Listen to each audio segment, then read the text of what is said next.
ترجمه تاسو معنا تاسو چې په لار پستان اگر ما څه زلو ما آیت الله مکارم ګوي کڅ من جختنی جو ګوي کڅ سین لوګ آیت الله مکارم کیگو ماهیت کوثری بعض مصداق علویود بعض مصداق خفایود دو ظهور دو خفایودنا دو موجب انصرافین مثل کلمه حیوان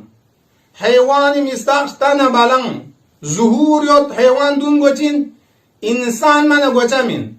لغات وضع عام سونست ستروغ کن ما حیوان زربان داره رأیت حیوانا زربان انسان من گواممید ده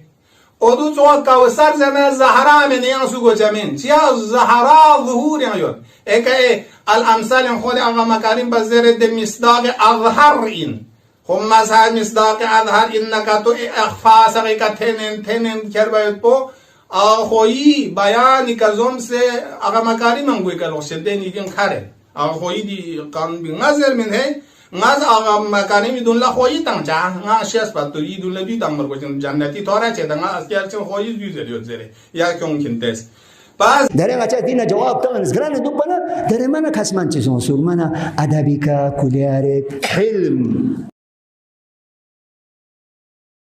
بو داره یاره زیرت ها یک اراده اعتباری که اصلا لما گن لوت مسکات کو مچا جواب تنگ دوک سے باب سن یاره جواب چی کورا تنگ سمامت هنگا لبامت یاری جواب نی سوالش بی نانی نشو سیود جواب مت پایود من ولایت فقیه داره یاره زده بدیهی لو بدیهی نه علما کن لا روشن مچا دوک دی جواب پوچین دوکون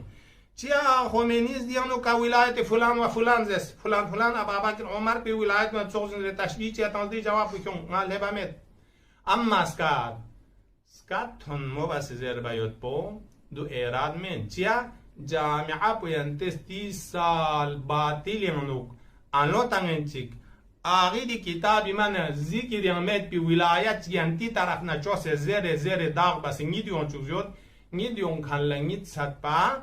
این مقتضای حالی دیودش چن سکات فینس زره مثل اینکه نتانگ همه نیالیود آزان پو موتو نیت سات پتن کنی علام آزان پو ان نتانگید پیر نتانگ کنی آزان پو کلیر یاتانگید چیا سنپو آزان علامین مضمون پو نیسکی چی گیود دیود سوسلونی اولی که چوز کنی ویدیون نجوب پاسی مضمون پو چی گیود چون که سنپایا اکوس تفسه ان نظر باید پی غرض بدو این جامعه بوله نیدیون چوک سیود بینیانتس 30 سال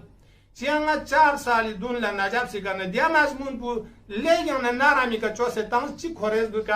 تاکان چی مرنیت پنرگیب نسکات تنزنگیت سات بانگامل تاز غورباز و واقعا دی کتاب پی مطابق ینته من مازر سوک داره یاران ننی در میان حکم و محل بحث بو دی کتاب بو این دی کتابی که چانسی اشکال علمی که تو غزبانا یاران زمداری این طبق فرمایش آیت الله سیستانی کوئی فقه بزرده تمام شبهان لجواب تنگ مرگوشین سوز مثبتین نیز و انا له ذالک زرده چاچک دنگیم بو نا شبه تنگ دی شبهان گرول نجامعان و گران زیر بی حق یود دومن نجامعان زیر بی حق چاچا